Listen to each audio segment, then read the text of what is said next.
Good morning friends. मैं अमित कुमार और आज मेरे ये लाइफ चेंजिंग स्पिरिट का एपिसोड नंबर 21 है। और जिस प्रकार मैंने अपने पिछले एपिसोड्स में बोला है कि मैं कोरोना वायरस से जुड़े अपडेट्स को भी लेके उन पर भी वीडियो आप लोगों के लिए लाता रहूँगा, तो आज ये मेरा पहला एपिसोड है कोरोना वायरस अपडेट्स को लेके।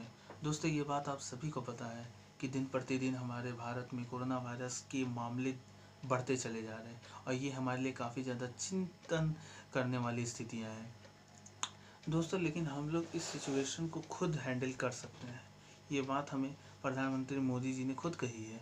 हमें उनके लॉकडाउन का पालन करना बहुत ज़रूरी है दोस्तों।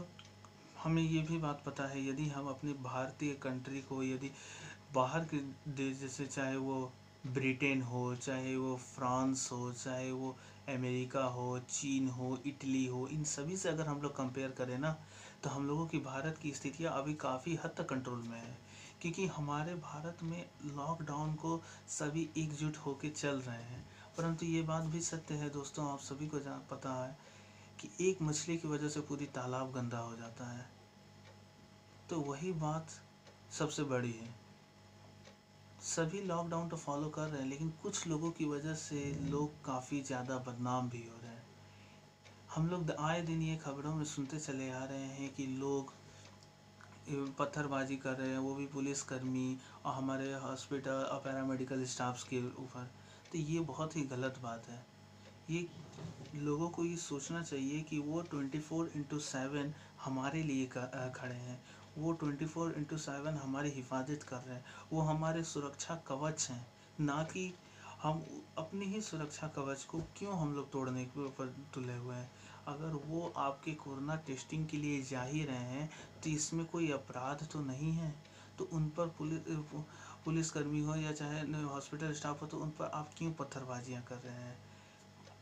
आपको ये बात समझनी चाहिए कि वो हमारी मदद के लिए आ रहे हैं और हमारे लिए जो मदद करता है हम उसकी तरफ अपना हाथ फैलाते हैं, ना कि उसे हम लोग ख़त्म करने की या उसको भगाने की हम लोग ये प्रक्रिया अपना रहे हैं। ये सब चीज़ें सबसे ज़्यादा गलत हो रही है। मैं ये बातें सभी को नहीं कह रहा हूँ मैं, लेकिन ये मैं बातें उन लोगों को ज़रूर कह रहा हूँ जो इस प्रकार की क्षुब्ध मानसिकता लेके ये सब काम में कर रहे हैं। आए दिन हम लोगों को खबर में ये पता चल रहा है कि पुलिसकर्मी को ये पत्थरबाजी करने से वो घायल हो गया। क्यों? वो हमारी सुरक्षा में तैनात हैं, वो अपने परिवार से दूर रहकर वो हमारी हिफाजत कर रहे हैं, फिर भी हम उन पर यही इस प्रकार का सुला दे रहे हैं। वो जिस प्रकार से हमारी मदद कर रहे हैं, हम उसका इस प्रकार से सिला देंगे। अरे हमें तो उनका शुक्रिया अदा करना चाहिए, तहे दिल से उन्हें सजदे करना चाहिए कि उनकी वजह से आज हम कहीं भी हैं तो सुरक्षित ज़रूर हैं। कोरोना वायरस के मामले बढ़े हैं, लेकिन अभी भी स्वास्थ्य मंत्रालय के रूप से हम अभी भी काफ़ी ज़्यादा कंट्रोल लेवल सिचुएशन में हैं। हम अभी भी कोरोना को हरा सकते हैं। हमारे पास वो क्षमता है। बड़े बड़े देश, चाहे वो अमेरिका हो, चाहे वो फ्रांस हो, सभी हमारे भारतीय देश की मिसाल दे रहे हैं कि देखो, बनना है तो इंडिया जैसा बनो। हमें ये बात समझनी ज़रूरी है। आप सभी ने ये बात न्यूज़ में सुनी होगी कि हरजीत सिंह पटियाला पंजाब के सब इंस्पेक्टर, उन्होंने लॉकडाउन तोड़ने वालों पर को रोकने की कोशिश की और उन्होंने क्या किया, वो भारत के सोचिए तो दुश्मन है, इस प्रकार से मैं कह सकता हूँ। उन्होंने तलवार से उनकी हाथ काट दिया, जिसकी वजह, हाँ, हालांकि डॉक्टर ने उनके हाथ को जोड़ दिया है, परंतु ये काफ़ी ज़्यादा दुखद खबर है।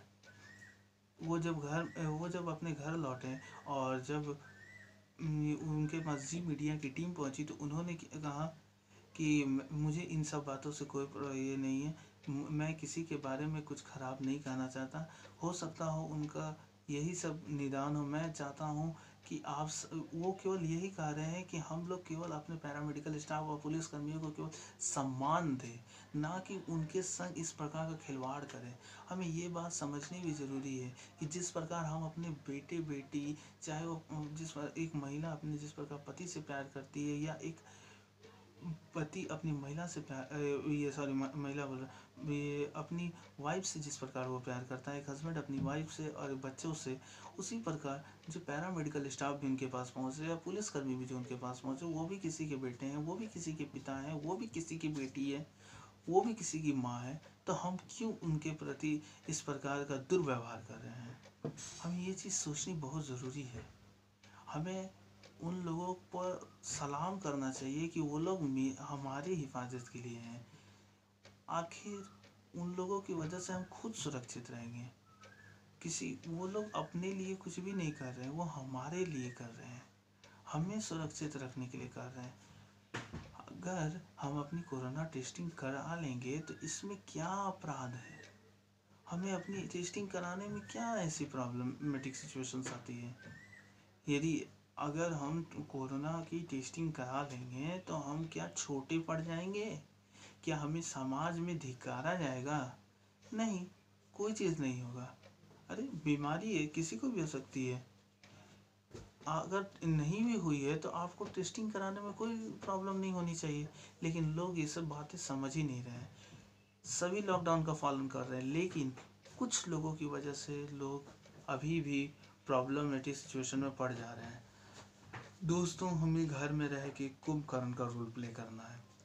अब कुंभकर्ण का रोल प्ले करने बोल रहा हूँ यानी सोने नहीं बोल रहा हूँ 2400 घंटा। फिर मम्मी आए, तबला बजाए तो आप उठ जाए, फिर रात को सो जाए, फिर सुबह हो तो पापा भोंपू बजाए तो तब आप उठ जाएं। ये सब काम नहीं करना है आप सभी को। आप लोगों को यही काम करना है कि घर में रहिए, सुरक्षित रहिए। घर में रह के आप नए नए तरह की चीज़ें सीख सकते हैं। आजकल जो स्टूडेंट्स ये जो को मैं देखिए, आप लोगों को पता नहीं मेरा सुझाव कैसा लगेगा, लेकिन ये सबसे मैं बेस्ट सुझाव बोल रहा हूँ। यदि आप लोग घर में रह कर सोच रहे हैं कि मैं घर में रह के क्या करूँ, तो आप कोई नई चीज़ें कर सकते हैं। अगर आप पढ़ाई से रिलेटेड कुछ करना चाहते हैं तो नेट पे आपको ये पहली बार समय मिला है कि आप कुछ नया कुछ सीख सकते हैं। तो इस नए सीखने से कोई खराबी तो है नहीं, हमारा भला ही होगा। तो मैं उन लोगों को ये कहना चाह रहा हूँ। अच्छा, जो लोग दवाई लेने या राशन की बाजार करने अगर बाहर निकल रहे हैं तो उन वो भी सोशल डिस्टेंसिंग, फिर मास्क लगाना, सैनिटाइज अपने आप को करना, इन सभी का पालन ठीक से करें। क्योंकि अगर हम इन सभी का पालन नहीं करेंगे तो हमारा भविष्य खुद अंधकार में चला जाएगा। हमें अपने भारत को इस कोरोना मुक्त कराना है। देखिए दोस्तों, आज़ादी की लड़ाई के पहले, चाहे वो अंग्रेज़ के खिलाफ हो, चाहे वो पुराने आपकी 1500 सदी में, चाहे वो महाराणा प्रताप ने लड़ी हो, चाहे वो छत्रपति शिवाजी ने लड़ी हो, हर लड़ाई जिसमें हम लोग सक्सेसफुल भी हुए हैं, अगर किसी को हम लोगों ने हराया भी है तो उस दौरान कभी ना कभी किसी चीज़ की तो कुर्बानी देनी पड़ेगी ही।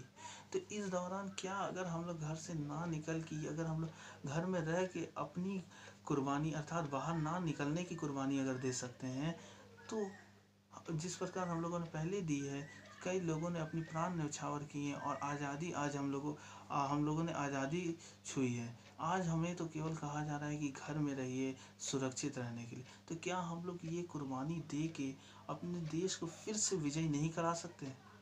हम लोग फिर अपने भारत देश को आज़ाद नहीं करा सकते? करा सकते हैं, बस हमें अपनी सोच बदलनी ज़रूरी है।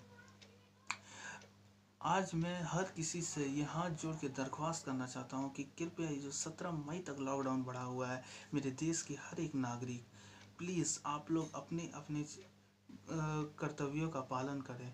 आप अपनी अपनी आप लोग, कई लोग कहते हैं कि देशभक्ति का मौका मिले, ये मिली है हमें देशभक्ति का मौका, ये मिला है हमें देशभक्ति का मौका। हम इस देशभक्ति के मौके को गंवाएं ना।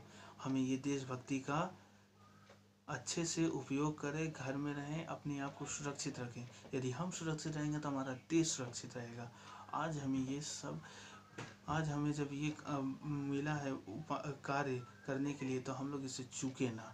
और लोगों को मैं ये दरख्वास्त करूँगा कि जो भी ये पैरामेडिकल स्टाफ या पुलिस कर्मियों को जो लोग आप लोग इस प्रकार से यातनाएं दे रहे हैं, कृपया आप लोग बंद कर दीजिए। क्योंकि वो लोग का भी जीवन है, हमारी ही तरह वो भी मनुष्य हैं। कृपया उन्हें इस प्रकार की यातनाएं ना दें कि उनका दिल टूट जाए। उनको उन्हें हमें सम्मान देना सबसे ज़्यादा ज़रूरी है। और दोस्तों, मैं आप लोगों को एक और खबर देना चाहता हूँ कि कल सुबह 3 मई को, कल 3 मई है, ठीक सुबह फ्रॉम नॉर्थ टू साउथ और ईस्ट से वेस्ट तक हमारी वायु सेना अपनी कलाबाजियाँ दिखाने वाली है। जिस प्रकार से हम अपने गणतंत्र दिवस या स्वतंत्रता दिवस के दिन देखते हैं, वही आचरण कल भी सुबह होने वाला है। और जिस हॉस्पिटल में कोरोना पेशेंट्स की इलाज हो रहे हैं, उन सभी अस्पतालों पर फूलों की वर्षा करने वाले हैं हेलीकॉप्टर के ज़रिए वायुसेना। तो ये कितनी अच्छी चीज़ की जा रही है, ताकि हमारे हॉस्पिटल स्टाफ हो, पुलिसकर्मी हो, इन सभी के मन में और ऊपर से पूरे देशवासियों के मन में, सभी के मन में एक हौसला उपजा हो, कॉन्फिडेंस मिले कि हम लोग आगे भी ये लड़ाई लड़ सकें। आशा करते हैं दोस्तों आप सभी को मेरे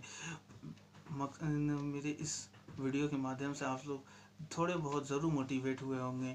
और अगर आपको मेरा ये वीडियो पसंद लगा हो, अगर आपको ये बातें सच में रियल लगी हों, तो कृपया मेरे वीडियो को लाइक और सब्सक्राइब ज़रूर कीजिएगा। दोस्तों, मैं ऐसे ही और भी कोरोना वायरस से जुड़ी खबरें और मोटिवेशनल के भी कई सारे टॉपिक्स मैं आप सभी के लिए लाता रहूँगा। धन्यवाद दोस्तों। जय हिंद, जय भारत।